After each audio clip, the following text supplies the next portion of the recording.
We are getting some breaking news out of Beijing this morning. The latest explanation about why China has detained two Canadian men.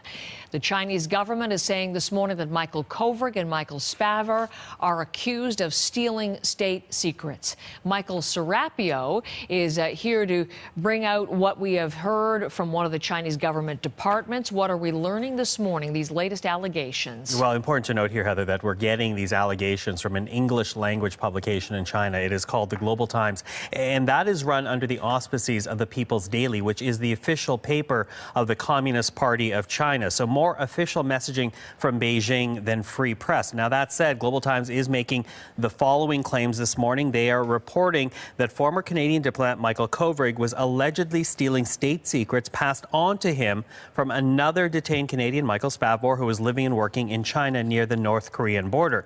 Now, as you say, these are the two Canadians being detained right now. The Global Times is reporting that the allegations come from Beijing's State Security Bureau. And the specifics here we have to say are a few. The paper says Kovrig had spied on and stolen sensitive information and that his activities, quote, severely violated Chinese law. Spavor says the paper, was an important intelligence contact for Kovrig. Again, all allegations. We do know that Spavor was working for an organization that does cultural exchanges with North Korea, that Kovrig was a Canadian diplomat who is currently on leave from Global Affairs. Both remain in detention in what's described as secret jails in China. This is where the lights remain on and the two are subjected to frequent questioning. And their detention, regardless of what the Global Times has been reporting, has up until now been widely seen as almost hostage diplomacy, retaliation, if you will, for the detention of Meng Wanzhou, the Huawei CFO in Vancouver. And on that point, yes, ever since this happened in December, the thinking has been it was in retaliation for her detention and arrest.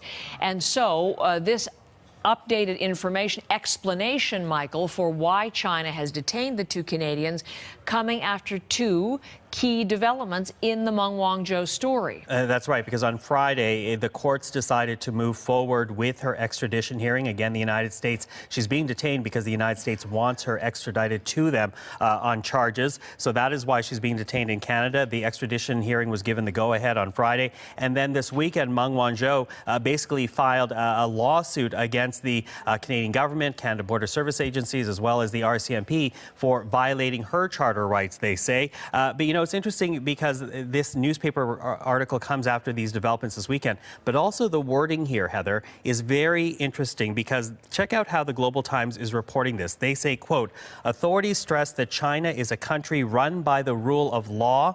The country will resolutely crack down on criminal activities that jeopardize national security. Rule of law being the reason why Trudeau says Canada cannot interfere in Meng Wanzhou's case, but that phrase, rule of law, now being thrown back to the Prime Minister in this English publication. So interesting. And there's another point, too, that we're going to look at the Great Hall of the People. This is the beginning of the annual massive gathering of Chinese politicians, and Xi Jinping under scrutiny, Michael, in part, people say, because of Huawei's being under close international scrutiny. So perhaps some of the impetus there to move on this as well.